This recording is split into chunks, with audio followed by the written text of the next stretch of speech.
안녕하세요. 이민아입니다. 여러분들은 백년지대계 하면 뭐가 생각나시나요?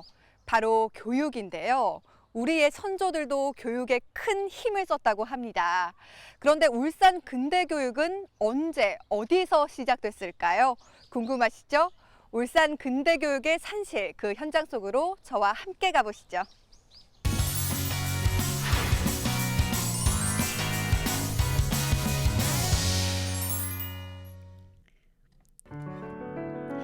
울산 읍성과 함께 위풍당당했던 울산 동원. 지금이라도 여봐라 이방은 듣거라 하는 사또의 중후한 음성이 들릴 것 같은 곳이죠. 네, 선생님 저는 이곳 동원에 오면요 항상 과거로 돌아간 듯한 느낌이 들더라고요. 이 조용하고 고즈넉한 느낌이 마음을 착 가라앉게 하는데요. 선생님 이곳 동원에 오면 항상 정가운데 사또가 일을 하고 계시잖아요. 그렇죠. 실제로 언제까지 사또가 이곳 동원에서 일을 하셨을까요? 이게 이제 갑오경장 때까지죠. 1895년 갑오경장이잖아요, 그죠? 그래서 그때 이제 행정, 뭐 사법, 또 국방, 뭐 재정, 뭐 등등 온갖 걸 다 맡았습니다. 이 사또가 울산 부사가. 그래서 저분이 이제 뭐 교육도 마찬가지고 모든 것을 다 이렇게 관장했기 때문에, 왜냐하면 재정을 모든 돈을 가지고 있었기 때문에, 그래서 그 당시 여기가 중심이었습니다. 굉장히 바빴습니다. 호령만 하는 줄 알았더니 사또님 정말 많은 일을 했네요. 공무를 처리하던 곳이었지만 갑오개혁 이후엔 더 중요한 역할을 합니다. 그렇다면 1895년 이후에는 아무 쓸모없는 건물이 되었던 거네요? 그리고 일시적으로 이제 비어 있었죠. 비어 있었는데, 그래서 그 당시에 이제 그 빈 건물을 이제 우리가 그 근대 교육이 시작되면서 활용을 시작했습니다. 그래서 이게 사실은 이제 사또가 계시잖아요. 사또, 그죠? 저분이 이제 1814년 박종민 부사. 그분이 이제 그러니까네 맨 처음 울산에 그러니까 이제 3일 땅이라고 그 군청에 이제 도부 예산을 내서 그 교육기관을 만들었습니다. 그것을 주도한 사람은 이제 그 이건호라고 사원부 지평진행분이 그 당시에 이제 그러니까 그 정조 때인데 그때 그분이 이제 만들고 순조 때입니다. 순조 때. 그 다음에 이제 울산의 여러 가지 사인들 뭐 선비들 뭐 윤병호라든지 뭐 윤엽이라든지 이런 분들.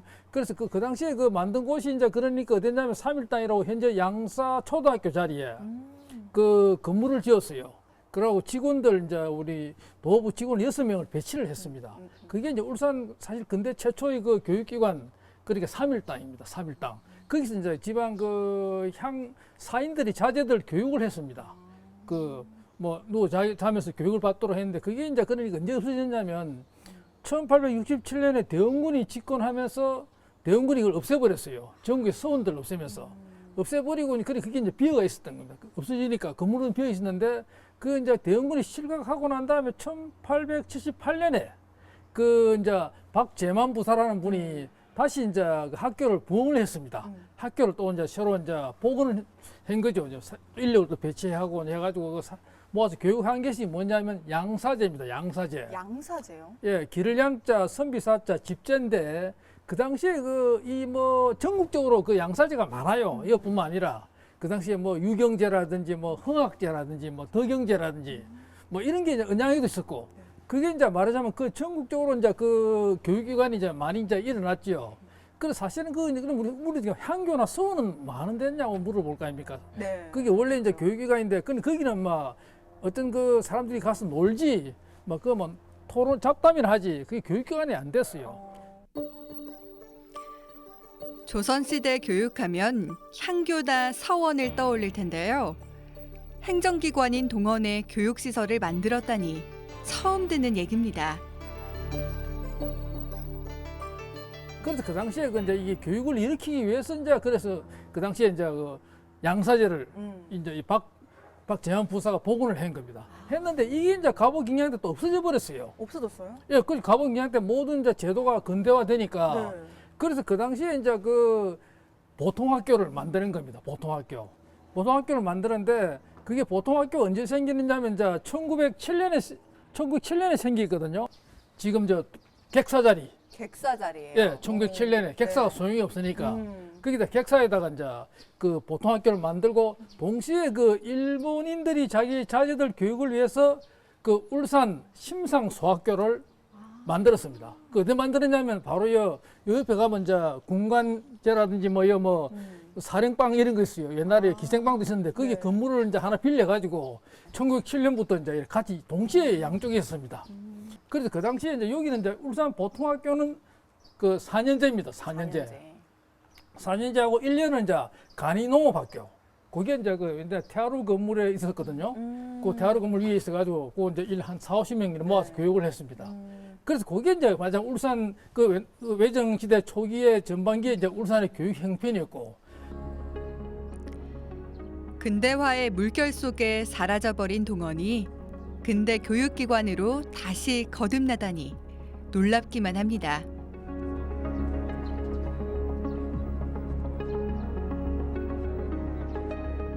저는 지금까지 이곳 동원이 행정관청으로서의 역할만 하는 줄 알았거든요. 네. 근데 지금 보니까 울산 근대교육의 산질이었던 셈이네요. 예, 그렇죠. 그게 이제 왜 그래야 되냐면 그 말하자면 건물이 첫째 있는 겁니다. 건물. 건물이 예. 온전히 제대로 있으니까요. 학교로 사용할 수 있는 건물이 네. 있었어요. 사람들이 들어서 공부를 할 수 있는 건물. 그게 제일 중요하고 또 한 가지는 이제 그 말하자면 재원 문제 해결이 됩니다. 아. 왜냐하면 이제 이 학교라는 유지비가 필요하잖아요. 그렇죠. 근데 그 당시에 이제 이제 동원이 이제 그 학교가 지니고 있던 그러니까 이제 그 양사제라는 그 학교가 지니고 있던 그 땅이 말입니다. 네. 이담보라 그래서 이담보 600평의 그 논을 가지고 있었고 오정보의 그 산을 가지고 있었고 네. 거기다 뽕나무 밭도 있었고 네. 그다음에 여러 가지 그 시설을 그러니까 전원을 가지고 있었던 겁니다. 그러니까 거기서 직접 이제 우리가 옛날에는 선비들이 이제 이래 글 공부를 하지만 근대에 들어와서는 농업 공부가 중요했습니다. 중요했겠죠. 그러니까 실습지가 있는 거죠. 그러니까 근대 그 교육도 가능하고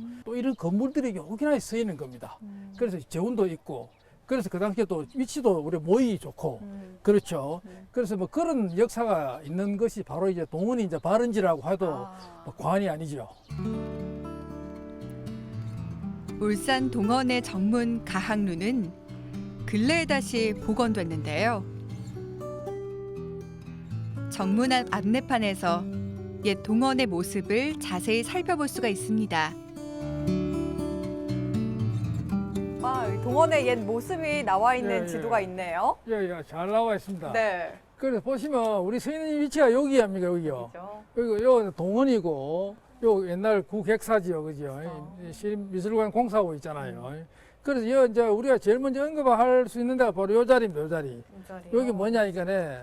요 이제 5가지 요 옛날 요 학교가 있었거든요. 첫째가 이제 3.1땅. 1814년에 3.1땅 있었고, 그 다음에 1878년에 이제 양사제가 있었고, 양사제가 요 자리에. 네. 그 다음에 좀 중요한 게 여기 이제 객사. 객사 보시면 요 이제 우리가 객사 건물이고, 요 이제 제성문이고, 태화루입니다, 태화루. 태화루가 있는데. 태화루요? 예, 태화강 앞에 있는 태화루가 이거란 그렇죠. 말씀이세요? 현판을 옮겨와서 달아가 태화루가 됐어요. 현판을 옮겨와서 건물만 재밌네요. 그 진남로에 달았는데 그리고 여기 이제 말하자면 이제 뭐가 됐느냐? 네. 이게 울산 보통학교. 울산 보통학교. 4년제 울산 보통학교가 됐잖아요. 그 여기에 있던 기관의 학교가 뭐냐 하니까 4년제 학교를 졸업하면 1년짜리 울산 간이농업학교. 간이농업. 거기에 태화루에 있었습니다. 태화루에.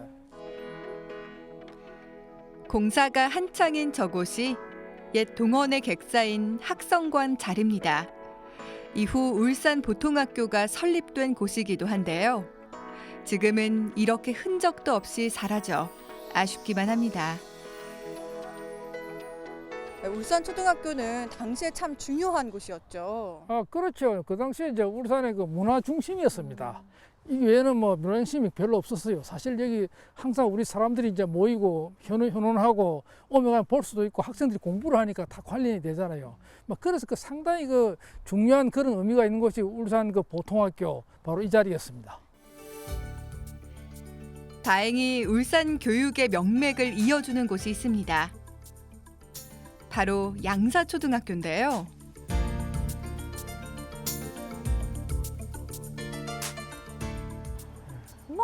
개교 201주년 예, 기념비. 예.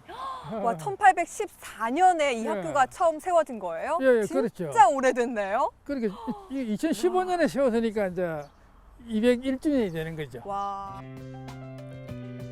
조선시대 삼일당과 양사제가 들어섰던 자리가 바로 이곳인데요. 오늘날에도 학구열이 활활 타오르고 있습니다. 이곳 양사초등학교 졸업생들은요, 200년 넘는 긴 전통을 자랑하는 학교를 졸업했다는 사실 굉장히 자부심이 대단할 것 같습니다. 그렇죠. 이거 보면요, 이거 유명한 사람, 울산에 유명한 사람들 많습니다. 그래요? 야, 이게 오. 이제 이 학교가 그 해방 이후에 학생들을 많이 이렇게 길러냈거든요. 네. 그래서 양대축입니다. 이 울산 초등학교, 초등학교. 양사 초등학교. 그때는 국민학교였지만 이거 보면 이제 이래 학교가 라이벌 의식이 있어가지고 이게 상당히 뭐 이래 보면 의외로 이름 보면 이래 유명한 사람이 많이 졸업했어요. 그래서 그 두 학교가 이래 만날 일에 뭐 다투진 않지만 선의의 대결로 이래 항상 이래 울산의 양대 초등 교육의 기둥이다. 네. 이렇게 얘기할 수 있습니다. 울산 근대교육 역사에서 빼놓을 수 없는 곳이 있는데요. 바로 해남사입니다.